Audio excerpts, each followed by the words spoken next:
All right, so today, hopefully your hearts are warmed up and you're trusting God at a new level because I'm going to mess with you today as I so enjoy doing on a week to week basis. And today's, we're taking a look at one verse. It's the last step in the Lord's Prayer. We've been walking through, you know what?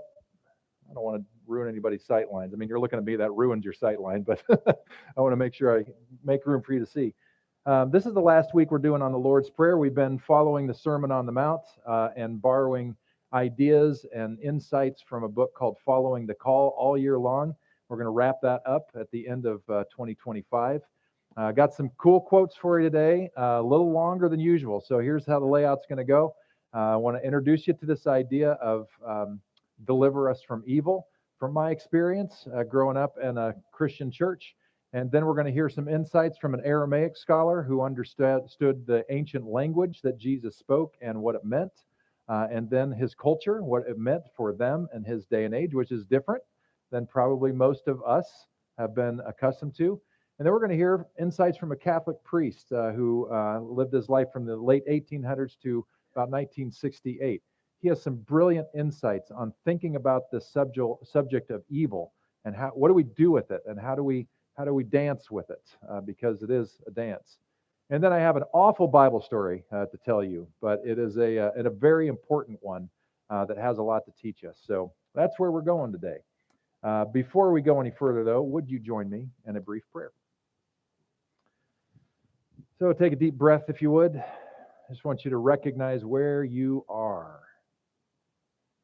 You are at Crosswalk, in case you got lost on the way, didn't know where you were. You are among friends.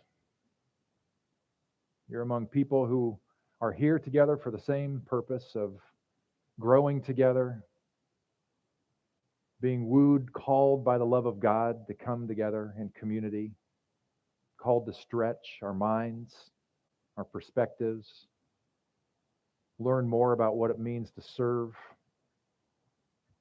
learn more about what it means to stand for grace and justice in our world. We're here to be community together in a deeper way because it's so much easier when we can encourage each other. And we're here at this service because we long to connect with the divine, our source, and commune with this presence, this being we call God.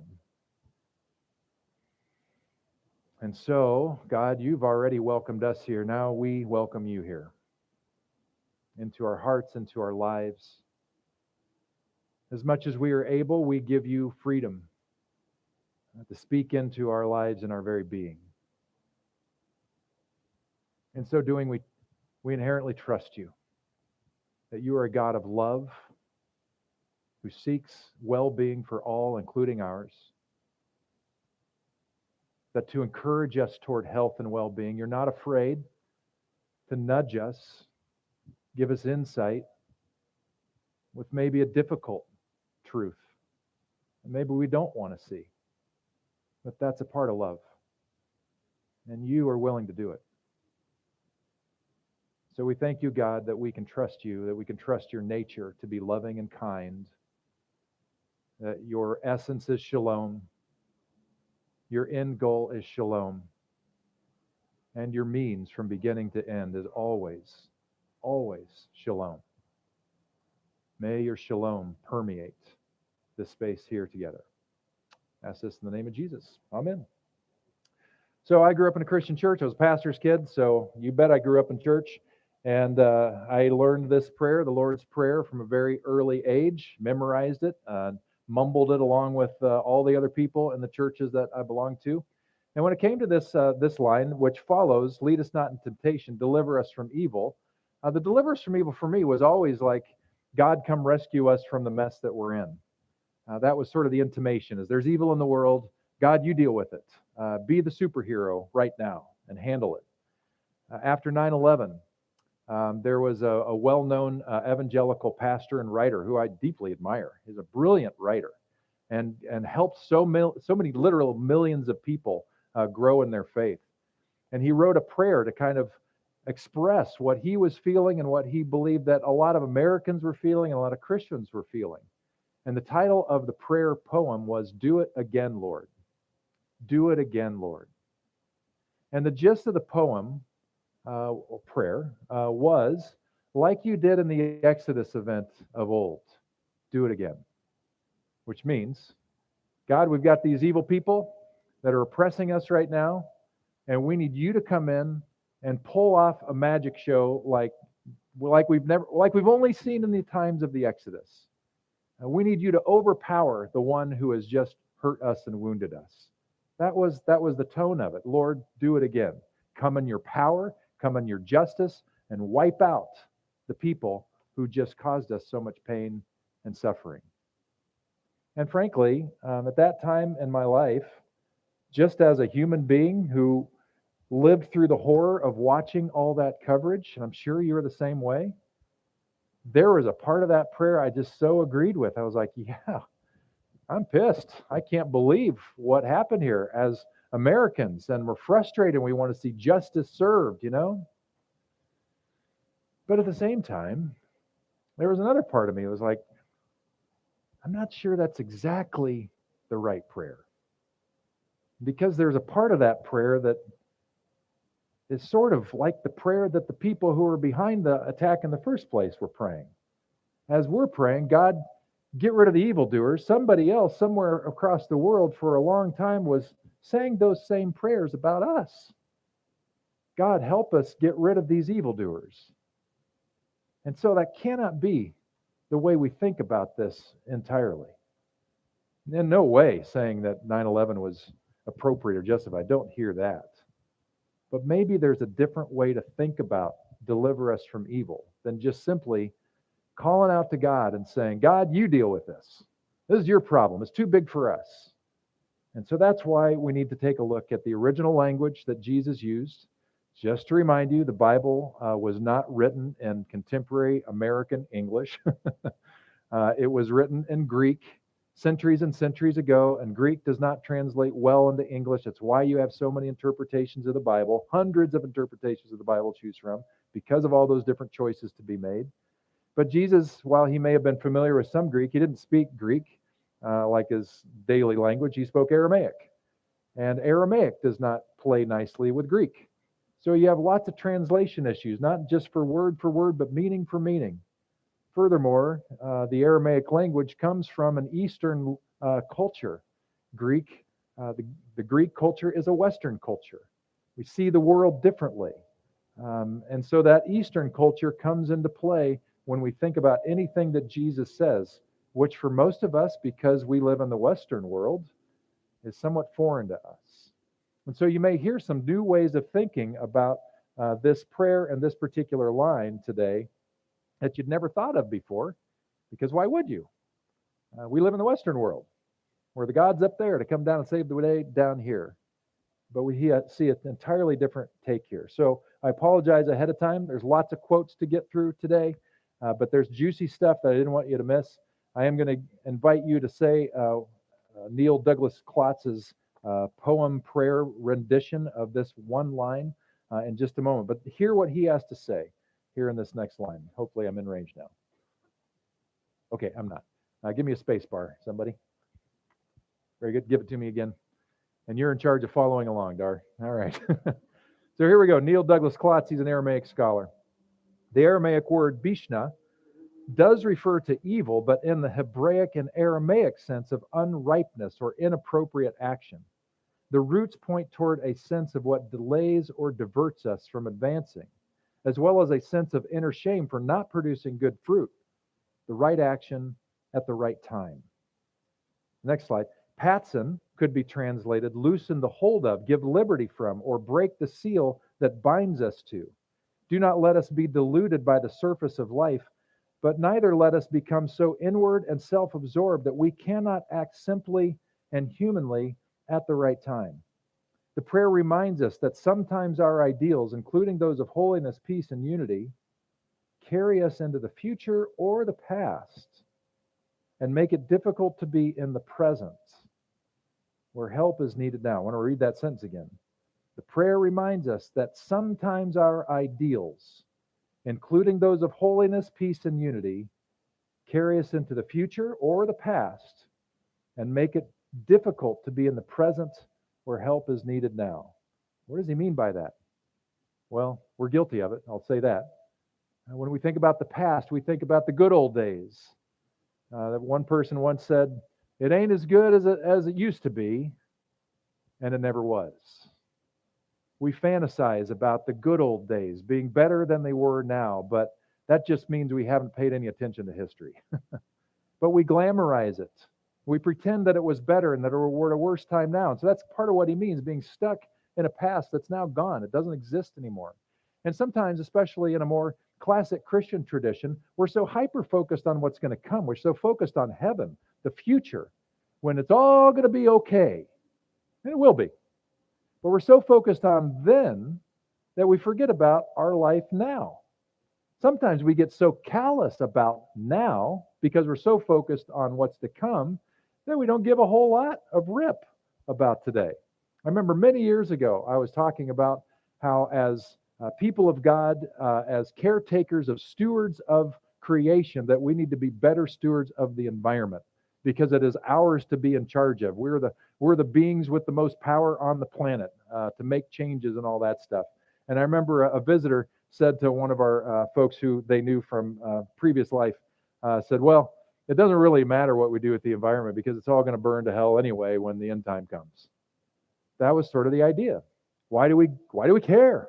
We're just going to make the most of the ride and then have our time in heaven with the sweet by and by with our massive family reunion where we all have a golf course and beachfront property and a Tahoe right in the background. I mean, that's sort of the idea, focused on the future. And what is he saying? Neil Douglas Klotz. He's saying, no, the point of this is to be in touch with reality, in touch with right now. What are we called to do and be? So, in light of that, I want you to join me in saying his prayer out loud. So, we'll do this next together. It's just a few slides. It's called remembrance. Let's do it. Say it with me. Don't let surface things. Oops, is it not working?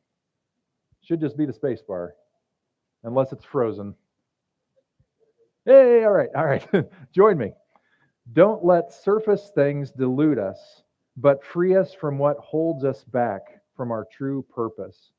Don't let us enter forgetfulness, the temptation of false appearances, to the fraud of inner vacillation, like a flag tossed in the wind, alert us. But break the hold of unripeness, the inner stagnation that fruit prevents good fruit. You know what I mean. From the evil of injustice, the green fruit and the rotten, grant us liberty. Deceived neither by the outer nor the inner, free us to walk your path with joy. Keep us from hoarding false wealth and from the inner shame of help not given in time. Don't let surface things delude us, but free us from what holds us back.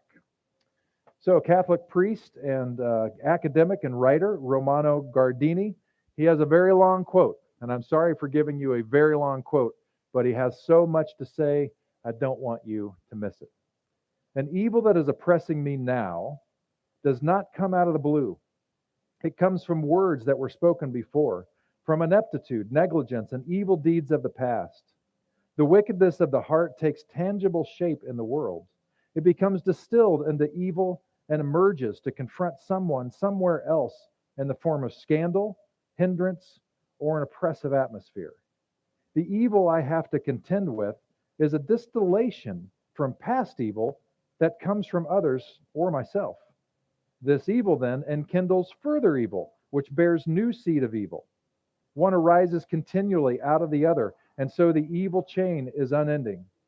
As with our personal history, so it is with history in the large sense.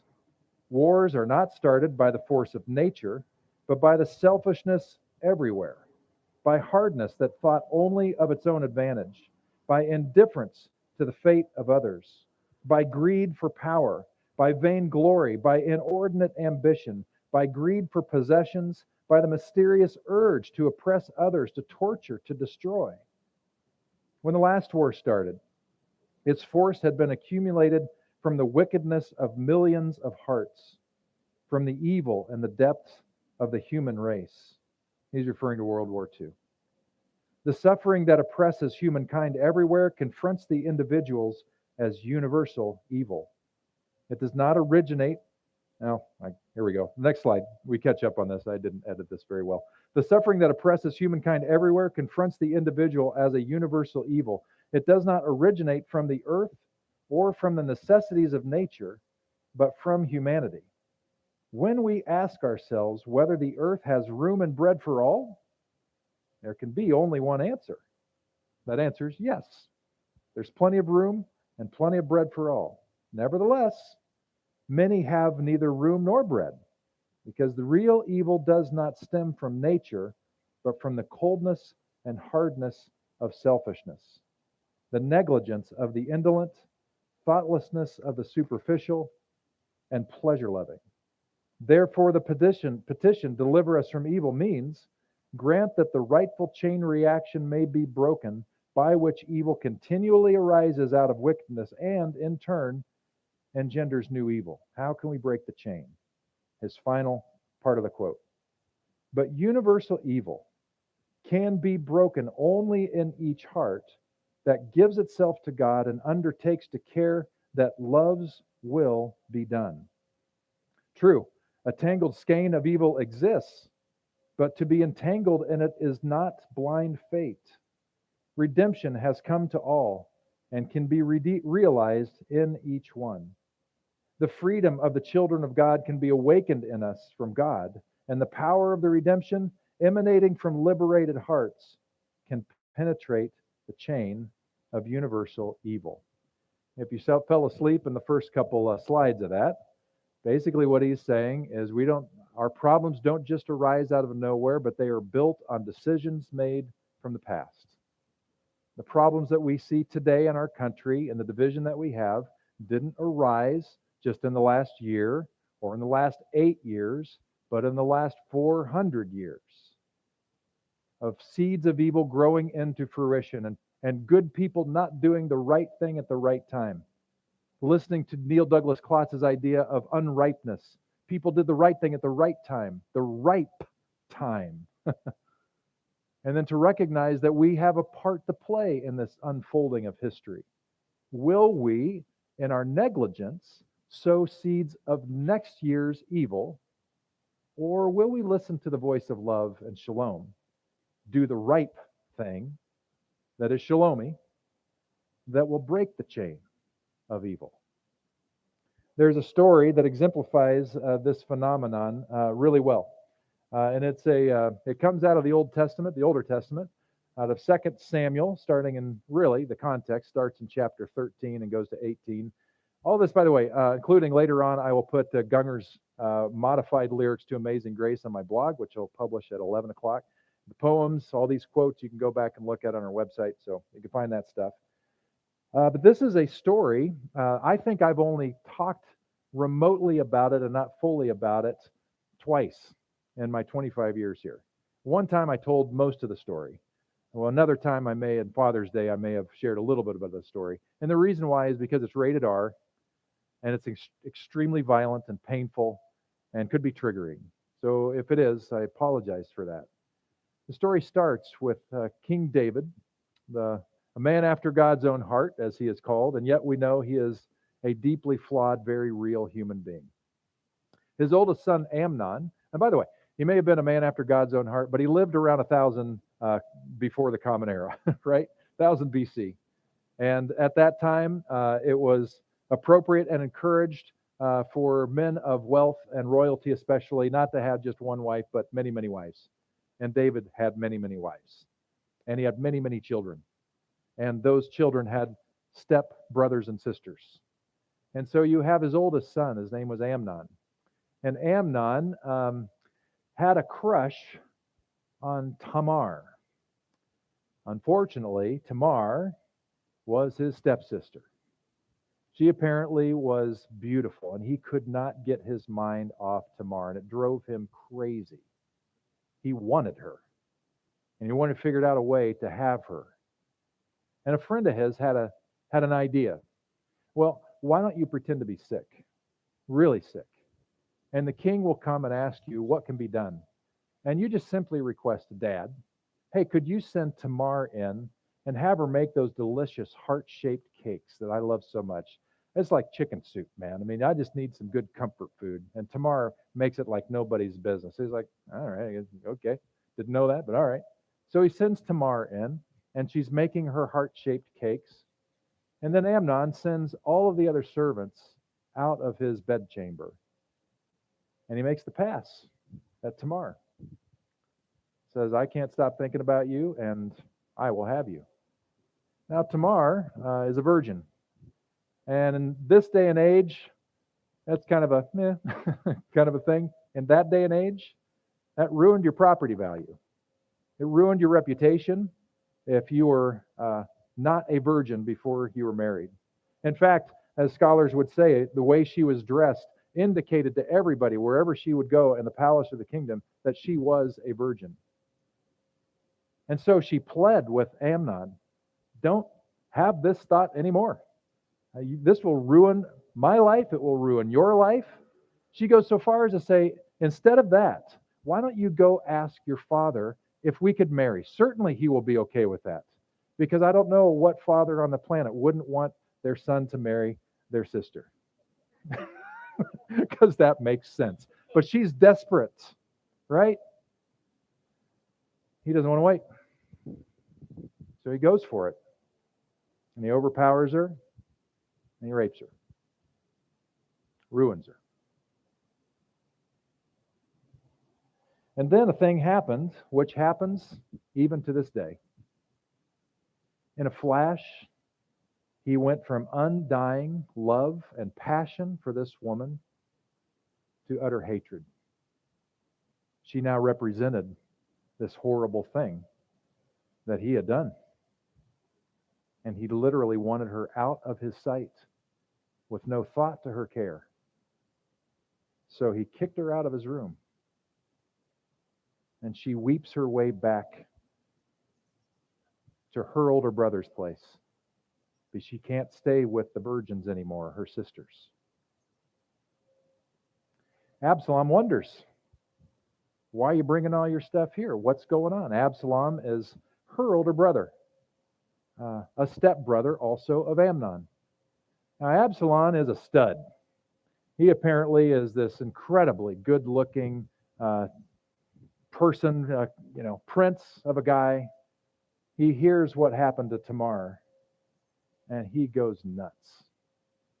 He wants nothing but death for Amnon. Word gets out about what Amnon had done. Absalom is furious. He's got murderous curses in his breath. He makes it known to King David what had happened so that King David would actually do something and bring judgment against his oldest son. And David, in response to what Amnon had done to Tamar, did nothing.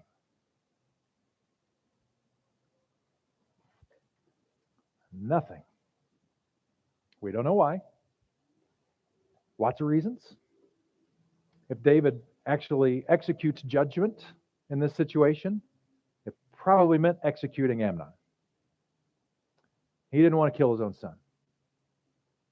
He didn't want to excuse it either, so he wanted to avoid the tabloids. He didn't want a scandal. So let's just keep this inside the walls of the kingdom. Don't let anybody know what's happened. Don't say a word. We're not going to talk about this anymore, this terrible thing that happened. He did. Actually, I misspoke. He didn't do nothing. He did a lot, didn't he? He made choices. He made serious choices in his doing nothing. We don't often think about it that way, do we? That our indecision is actually a decision. His cowardice to do nothing was a massive decision to do something terrible. Well, time passes. Amnon eventually loses his life. Absalom had a little something to do with that. Absalom realizes now that he's in trouble, and so he flees for his life. David recommends, you should probably leave the country. And so Absalom goes to another land. He's outside of Israel now. He's there for 5 years. 5 years. And you know how many times he got a call from his dad? 0. No attention, no nothing. David never said anything, never did anything, no gestures, no nothing, just quiet. Eventually, somebody comes to King David and through a parable encourages him to invite Absalom back to the kingdom. So Absalom hears this, is like, Dad wants me back in the kingdom. Got to be a good sign. So he moves back into wherever he was living, and for 2 solid years heard nothing from his father. Again, nothing is sometimes a significant decision, and David surely made it. Absalom, still not happy with what happened to his sister, still not feeling like justice was really served, recognized that the only thing that was going to bring him any happiness was to take down his own father, to dethrone him, to take over the kingdom himself. And he recognized that maybe he had the capacity to do it. And so recognizing that a coup is not something you just do overnight, it takes time. He started to seed new ideas about what life would be under his leadership. And the way he did this was he parked himself right in the city center of Jerusalem. And people would come in and make their way to get a ruling from King David on matters that were significant, And long before they got to King David, Absalom would meet him out in the street. And he was a really gregarious guy. And again, really good looking. And so everybody, was happy to have a conversation with him. And he would say to them, if I were king, I would absolutely side with you. This is a no-brainer. So that if they came back with a different verdict, they're remembering, oh, Absalom, the king's son, he agrees with me. He's making friends everywhere. He's increasing his influence everywhere with as many people as possible. And he finally decides it's time. And so he makes a play for the throne. He overpowers King David in Jerusalem. David, with his military that is right there, that he has around them, they flee out of the city.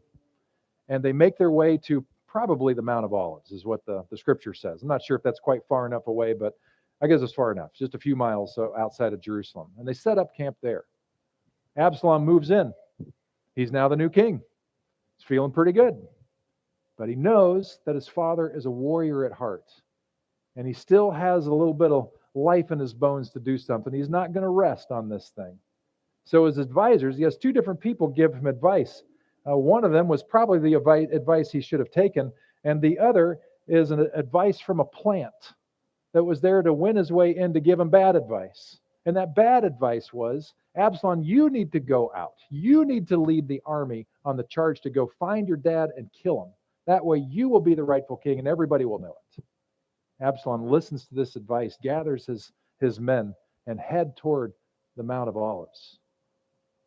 On the way there, by the way, a report gets back to David that this is happening. And so he gets his primary leaders together and says, all right, let's prepare for this. We've done battle before. We know how to handle this. And they were pretty impressive.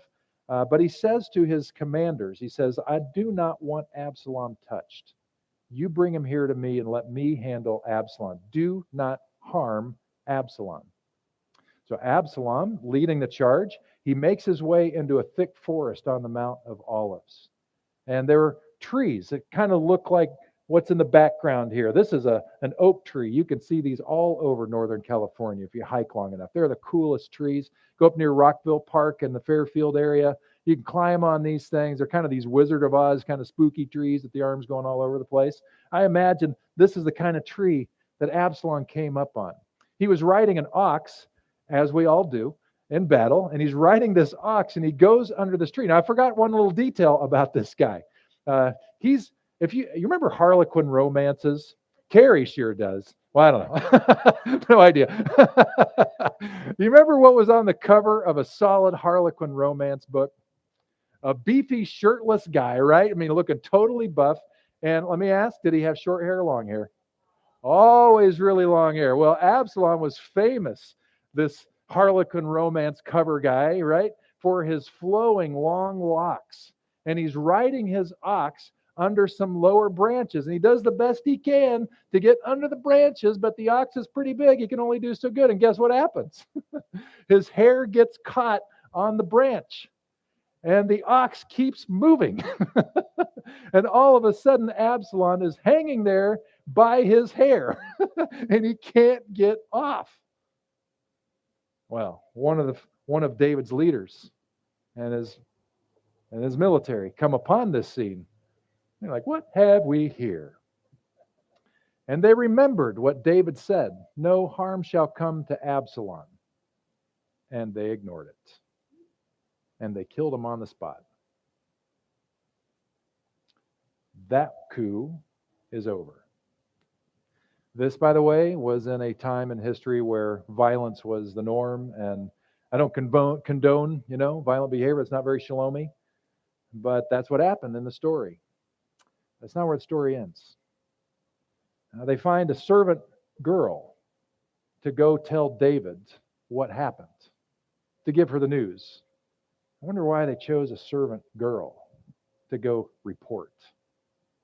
Maybe because David might take it a little easier on a servant girl than a servant boy or a servant man to bring the same news.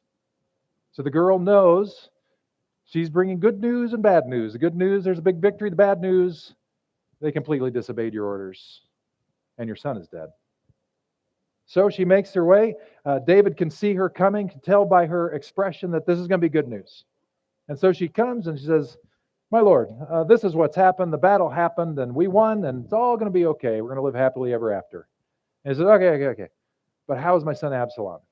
Well, let me tell you more about the battle. So they really put up a good fight, but we had them surrounded here and there, and finally we were able to end this thing cleanly.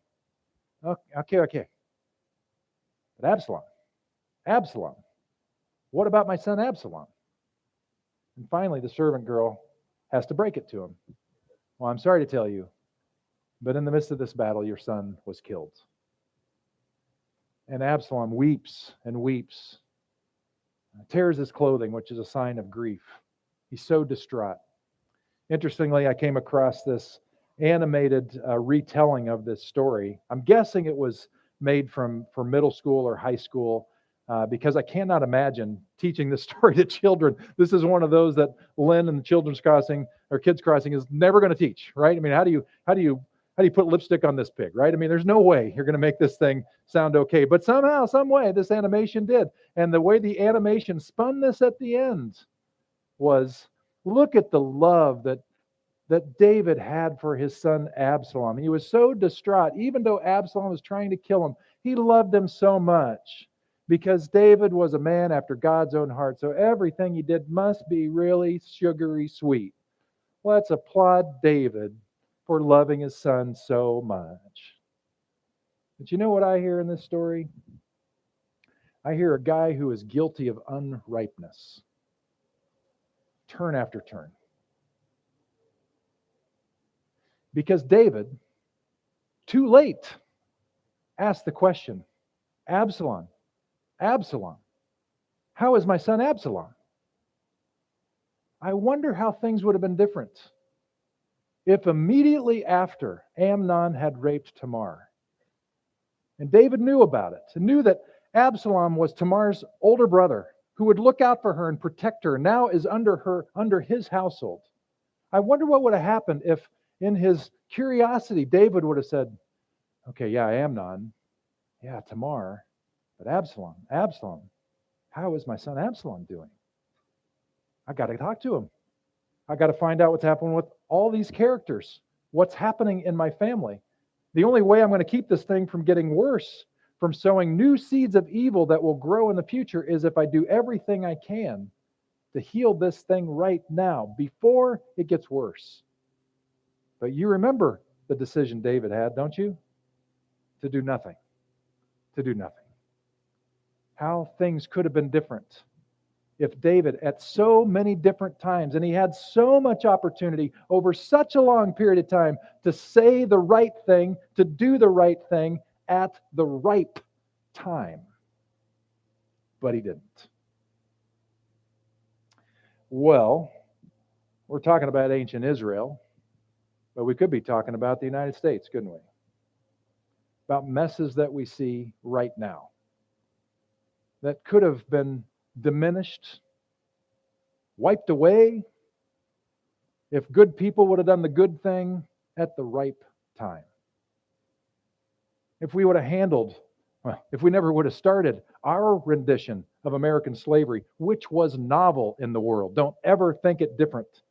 Slavery is not slavery. We did something special with it. We changed the rules for our advantage. You know this? You know that in the rest of the world, slavery, the lineage, because slave masters would have sex with the slave women, and then those children, if they were under the father's tutelage at that point, you know what Americans did? We made the lineage under the woman. You know why they did that? That's so that the slave masters would not have to give freedom to those children if they were registered to the woman instead of the man. It was a way to avoid having to be held accountable to their actions. If only something would have happened centuries ago. If only after the Civil War, which didn't need to happen if things had happened centuries before. But after the Civil War, if only things had been done differently and Reconstruction could have happened where we're actually looking at the big mess and saying, what is the healthiest way forward? If that would have been handled differently, we would not have the same kind of civic crises that we have today. It's easy for us. It's easy for us to point a finger at King David, and frankly, it's easier for us, well, depending on what news you listen to anyway, to point fingers at players in our own American history for the problems that we have. And by the way, there's lots of finger pointing from all sides, isn't there? But I wonder if the right word at the right time, at the ripe time, would have been said, many of those anyway, if conversations would have been had, would things be different on this Sunday, September 21st, where there's a service remembering Charlie Kirk that's probably still going? An assassination. I wonder if that assassination would have happened if somebody would have come alongside the assassin to be long before and done what David should have done with Absalom. I see your hatred, man. This is scaring me a little bit. This isn't who we are. Dad saying to his son, I know we love to hunt, but that's not what we're hunting. What is going on in you? How can we process your rage and your anger? How can we find an appropriate way to handle this? Let's get you some therapy. Let's talk this out. Let's get you to church. Let's do whatever. Let me get you out of here so that you don't harm yourself or others out of loving kindness and care. I wonder if something would have been done differently at the ripe time, if that would have been avoided. And then, frankly, because every one of us, I don't know if you know this, but your beliefs that you have, your faith, everything, your cosmology, the way you see the world is not your own. You did not create it by choice when you were 4 years old or when you came out of the world, came out of the womb into the world. You have adopted the beliefs and the constructs of those people who raised you, the nation who has formed you. You differentiate yourself. That's part of maturation and adulthood, to find your own seeing the way through and all that. And we choose our sources and we make up the metaphors that we choose to live our life by. That is your faith. That is your construct. And I wonder if there would have been other voices, other influences in Charlie Kirk's life. People, when they heard him say things that were hateful, when they would hear him spin some conspiracy theories, which he did. I wonder if people would have come alongside him and said, hey, I hear you, but have you considered the Aramaic that Jesus spoke and how that might inform your interpretation of what Jesus was actually saying and meaning?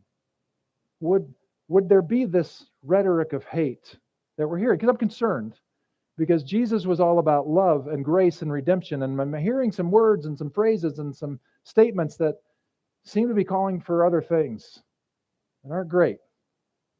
Can I introduce you to some scholars? Can we get you some therapy? Can we figure out a way to discern what is true and what is not? I wonder if today would be today, if some David at some point would have done something other than nothing. It's easy for us to pick on King David. It's easy for us to pick on those who were in charge of allowing slavery to start, who allowed Reconstruction to stop, who allowed the civil rights to be, blocked, because those seem so obvious. And it seems easy for us in our lazy boys, our armchairs, to quarterback differently what happened with Charlie Kirk and his assassin. And it's tragic. Assassination in our country of freedom, tragic. We are a land of free speech. Tragic. It's easy for us to point fingers there. But how about you? When was that time you did nothing that was really a something? It may have been a key relationship. In fact, most of the times of any consequence were key relationships, right? Could have been a coworker, could have been a parent, could have been a child, could have been your lover, I don't know. And there was this moment, this thing that happened, and you knew that there was a thing that needed to be said, and you knew what to say, and you knew the time was right, but for myriad reasons, you chose nothing. Let's just let it slide. Let's just sweep it under the rug. Let's let time heal all wounds, because that always works so well. Maybe you just didn't have the courage to do it, because to enter into that might be to provoke another conflict. And that's terrifying, especially if it's in dangerous situations. Maybe you're just too exhausted. You don't have the energy to go back into that conversation, so you don't. And you're just like, God, help me. I don't know what I'm doing here, but I can't do it. I can't do it. There are good reasons. I hear you. When was that time you did nothing when it was really a something? What difference might it have made? And what are you going to do about it now?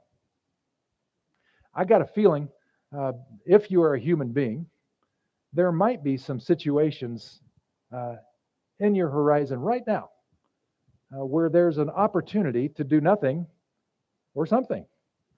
And you don't have to do the nothing that is a something. But you can do something that will ensure that less seeds of tomorrow's evil will be planted. Because that's what this guy, Romano Guardini, is saying. The choices we make today to align ourselves with the shalom of God are to say we do not want to plant the seeds of tomorrow's evil. We're going to do the ripe thing. What is the ripe thing for you? It could be that you know exactly what I'm talking about. I don't.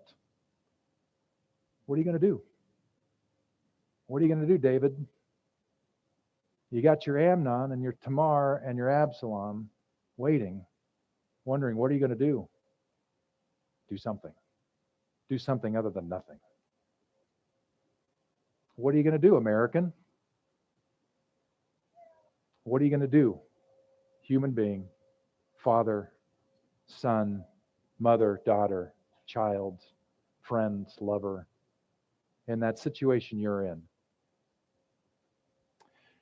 Some of you might not have anything right now, but there may be stuff from the past that you wish you could go back and do something about. And I have an idea for you. I don't want to say this is an epiphany, so don't treat this as a word from the Lord or anything, but maybe it is. That maybe if the context is appropriate, maybe you can revisit some of those things. Maybe you can go back to that relationship problem, because it's almost always in some form of a relationship where this occurs. And maybe you can go to that person and say, you know what, I should have said this yesterday, or I should have said this last week, or I should have said this last month. I should have said this last year. Oh, I'm sorry, I should have said this a decade ago. And I'm so sorry I didn't. I can't explain why I didn't bring this up, why I didn't revisit this, why I didn't say the things I know I have to say now. Back then, I so wish I did, and I'm so sorry that I didn't, because maybe it would have changed how things have developed. But I'm so sorry for fill in the blank. You know, I think if somebody comes and they're real callous with me and something like that, and there's like, yeah, I'm sorry. Sorry, I tried to ruin your life 10, 15 years, 20 years ago. I don't think I'm going to take that seriously, and I don't think it's going to do anything for me. But if I have somebody who comes to me and they've been changed, it's not too late for healing or shalom. It's not too late for healing to take place. It's not going to solve everything. It's not going to erase all the problems, all the seeds of evil that came to their own fruition at some point. It's not going to make it all better, but it might just bring a little more healing. And so, friends, how is the Spirit moving you in this space?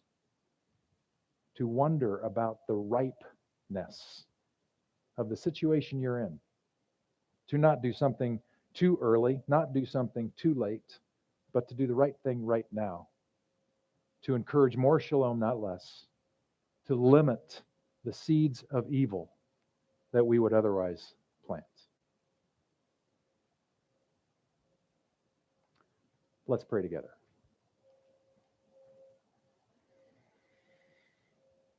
God, it is sometimes not easy to be a human being.